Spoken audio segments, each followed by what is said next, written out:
18 months ago, if you'd asked me what my name is, I would have told you Ruby, and I was 100 pounds thinner, and I was a prostitute.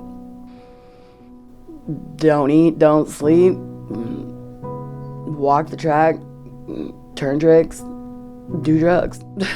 That was my life. Go to jail, get caught up every once in a while. Go to jail, dream about drugs. I don't know what you could have offered me to like genuinely try and believe I could be here 18 months ago.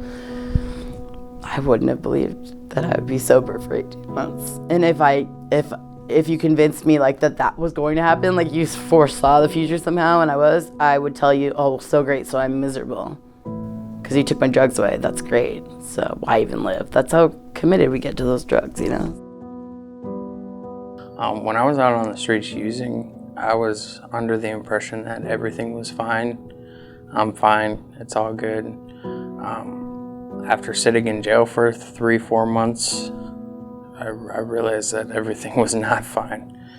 During my addiction, my mom didn't talk to me. My best friend didn't talk to me because I would have used and taken everything I could from them. But now that I'm in recovery, I'm earning that trust back. My mom tells me she's proud of me for the first time in 3 years. I'm proud of myself for the first time in 3 years. So most of my opiate addiction was pills. I went to heroin, I used it a handful of times.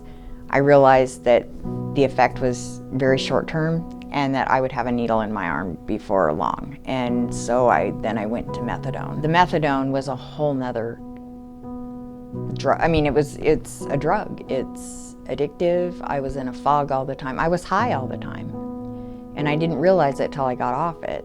So when I got out of jail, I decided to call Suboxone Clinic and called several that couldn't get me in for 2 to 4 weeks. And Ideal Option got me in the next day.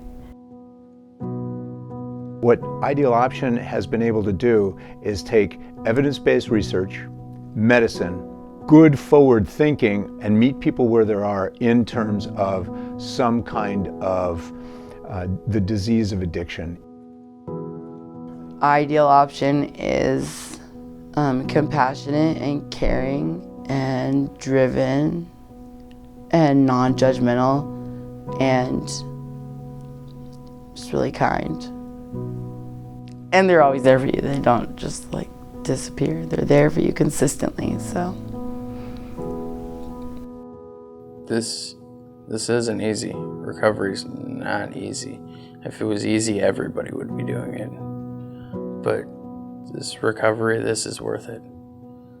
This is what'll help you get your kids back. This is what'll help you get your life back, your family, your friends. It's gonna take time, and it's not gonna be an instant gratification like when it was when you were using. But good things will come with time. You gotta work for it now. There's no reason why someone who's using opiates has to continue to use opiates if they genuinely want to quit. If they genuinely want to quit, this really is the way to do it. I personally am in a place where I really love, but I struggle because I know this problem's growing so large. And when you're in it, you just don't care who's trying to help you because you feel so angry and so hurt and so unvalidated and so alone. Like the only other people that get you are other addicts. But everybody somewhere has to have somebody that's not on drugs that care about them or that will care about them they haven't met yet. They just gotta get clean so they can find it because it's such a rewarding feeling.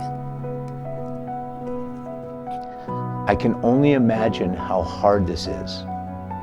But if you make that first step and allow us to support you, I see people get easier and easier and love themselves more and more. So try to give up to it. Come in and let's get you started. What's the worst that can happen? You live and life goes on, and you put this chapter behind you. You will do the hard work, but we're here for you.